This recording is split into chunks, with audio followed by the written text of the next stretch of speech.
This sketchbook is a project about how typography can be used to explore movement. She was a dancer, so she was really interested in that. So I'm going to talk you through this sketchbook, and you can look at the way that she's presented it, the information, and where she's done her research and how it's inspired her ideas. So the sketchbook starts with her looking at past student work and also the DMU degree shows. She explores modernism and she explores postmodernism, the two major influential styles in graphic design that we research to gather together ideas for how she might move forward. Here we've got Sagmeister and Walsh, and what they do is they explore typography in a very expressive way to give it meaning, and often it's animated or it might be on the body, which she found to be interesting as well. Here she's starting to look at colour and elements of pattern and how that might have a sense of movement, and also script text which seems to have more movement than static bold typeface as well. Here she's reverting back to hand-drawn type as well, and these drawings are based on one of those little paper games that you do that with, so that it immediately kind of deconstructs the words that's in the paper, and she's photographed it and then done drawings from it.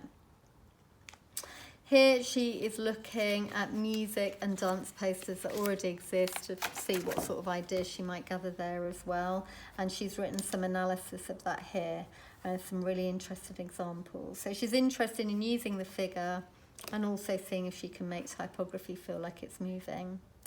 Here she's looking at designers that fragment images as well or use text in flowing ways. David Carson, whose work does have a sense of movement about it just because it's layered, and also it's obviously not just about it being legible, has a sense of dynamism about it. And here we have some experiments that she's just trying out. So overlaying imagery, a little bit of print as well. These are interesting. So she's going back to looking at the figure. So she's got photographs that she's taken herself, and she is pulling them apart and using modernist ideas of the grid to fragment those images as well. And then using that idea again to draw geometric shapes over the figures. And this concept becomes the concept behind her logo as well and her branding. And she explores that a little bit further. Here she's looking at metaphors, so she's thinking about the use of visual puns to enable her to explore meaning, and she's done some analysis of that as well. And then she's using those ideas to explore these kind of sharp sort of tree branch type images for the figures in the dance as well. She uses screenshots very nicely to present and record her development. And here she's taking those ideas that little bit further. So she's working into them. She hasn't just come up with an idea and thought, there's the idea and now I'm moving on. She's constantly thinking, what else can I do with it? So you can see that these shapes are starting to sort of bleed and glitch in different directions, which make them feel like they're moving on the page. And in the typography, she's just got little elements that she's taken out, and actually it kind of makes it feel like it's sort of flashing in and out across the page as well. There's elements of repeat, elements of layering here, which work, and also the idea that the words are going outside of the picture frame. All those things explore or express music. Then she goes back to looking again at research, and this is the sort of research that's also in her essay. So she looks at futurism. Futurism was an Italian movement that really celebrated the machine age.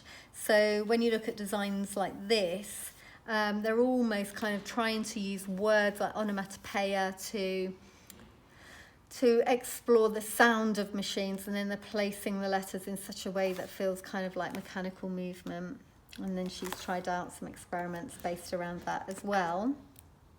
And then you can see what she's doing over here. So she's using things in quite a sparing way, but exploring that within the squares as well. You can see that these are modernist inspired. These are very geometric, they're very flowing.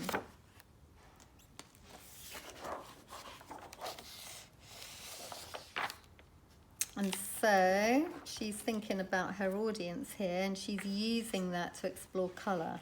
So she's thinking what sort of colours really appeal to the sorts of people who are going to go along to a performance like this. So she's just lifting it a little bit. And then she's exploring that with image again. Then she's trying the idea of using text as negative space and layering that up as well. And here she's starting to kind of consolidate her ideas. So she's looking back at what she's done, and then she's thinking, okay, what works really well? That's the way that I'm going to go with my final designs. So you can see what she's chosen from the work that she's done to refine. And that's what we do towards the end of our projects, is we take our best work and we refine it and see how it works together. So these ideas that you saw earlier on are more complex, more layered, and she's really refining the way that she uses layout and being much more decisive about which typography she's using as well. So you can see the complexity coming through on these pages. So these are her final design solutions. And she's decided to go with that monochromatic colour scheme as well. Obviously, there's a final evaluation at the end. And remember that final evaluation also forms part of your essay, because it's a conclusion to your learning.